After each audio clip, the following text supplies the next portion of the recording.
kapayapaan sa tahanan ito at sa mga nangingurayan dito. Mga kapatid, ingat makinig sa banal na salita ng Diyos na makita sa ating puso at diwa ang tangan na gabay ng mag-anak sa kanyang buhay.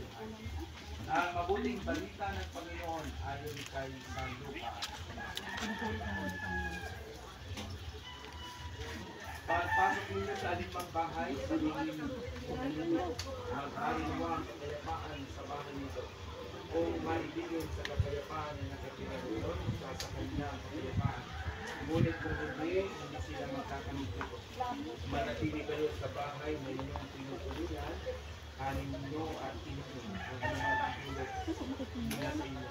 Sapagkat ang magagawa ay may karapatang tumanggap ng kanyang upa. Huwag kayong magpalipat-lipat sa bahay kapag pinanggap kayo sa limang bayan. Kanin ninyo, okay, ano ba, sinabi sa inyo. Palingin ninyo, ikaw sa ituon at sabihin sa bayan na nanatili na ang pag-aari ng Diyos. Ang mabuting balita ng Panginoon.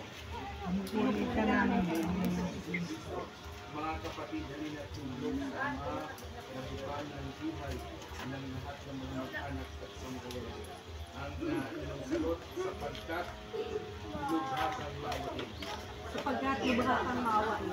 Amang mapagmahal, mong pamayaningan ng tapat na pagmamahalan ng aming tahanan, inilulubog namin sapagkat lubhakang maawain.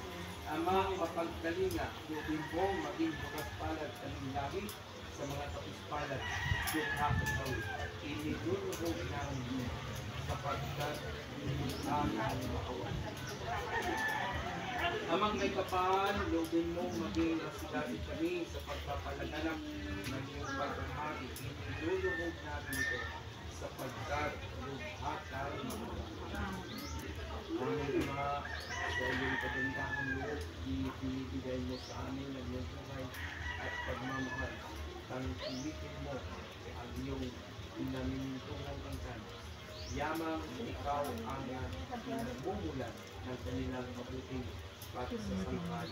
Pinipulong namin ito sa Panginoon sa Kristo, kasama ng Espiritu Santo, magpasawalang bulan. Amen. Amen.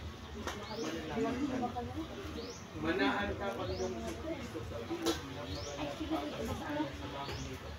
At humihiling ng pagpabasbas sa iyo upang sa paglagi dito sa inyong Ama, ang iyong pagkuko, upang sa paglabas dito sa inyong makamit ang iyong pagkataguyod, at upang sa pagbalik dito sa inyong maunakan ang iyong pagpasok hanggang na naisumapit sa iyong inihan at inihan, sa maligayang pagpisan sa iyong Ama sa kalamitan. Hari namin nabubuhay kasama ng Espiritu Santo, magpasawalang hanggan. Amen. Our Father who art in heaven, give us this day our daily bread. Lumik yung pato. Our Father,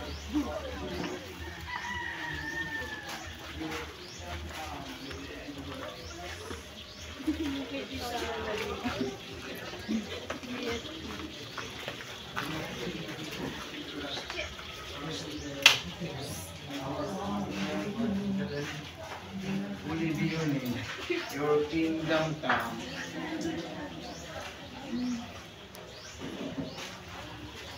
Your will be done on earth as it is in heaven. Give us this day our daily bread, and forgive us our sins, as we forgive those who sin against us. Do not lead us to the test, but deliver us from evil. Amen. Ang banal na tubig nawang ito ay magpaalaala ng pagigisa sa kamatay at pagkabuhay ni Kristo sa sakramento ng binyag. Ang kapayapaang kaloob ni Kristo ay maghari nawa sa ating puso, at ang salita ni Kristo ay manahang lubusan sa ating kalooban, upang anuman ang ating ganapin sa salita o gawa ay mangyaring lahat sa ngalan ng Panginoon ngayon at magpasawalang hanggan. Amen. Sumayin niyo ang Panginoon. Pagpalain kayo ng may kapal sa ngalan ng Ama, ng Anak, at ng Espiritu Santo. Hindi.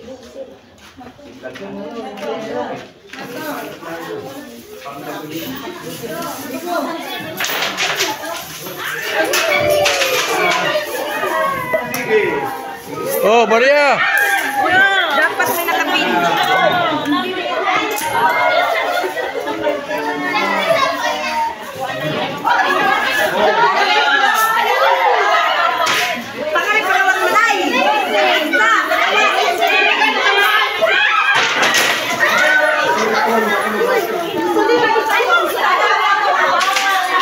Yo, sa kwarto, sa kwarto.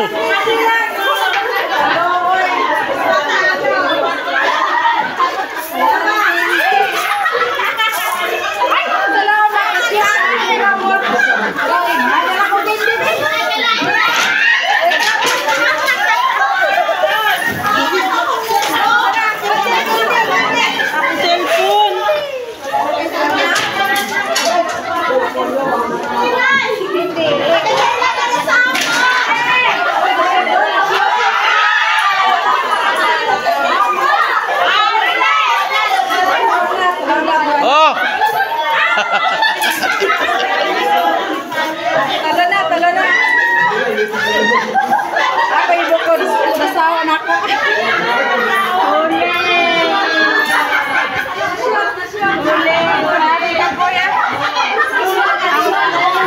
Oh, ya, kunin mo na.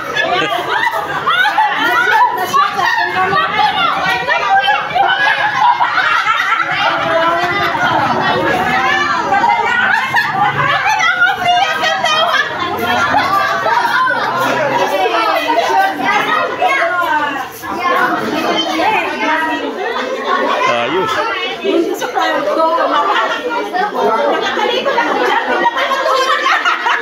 Sabi ko, walang bukol. Wala. Sabi ko, nasunod na mag-isa sa kanan. Hindi, sinadya ko talaga yun.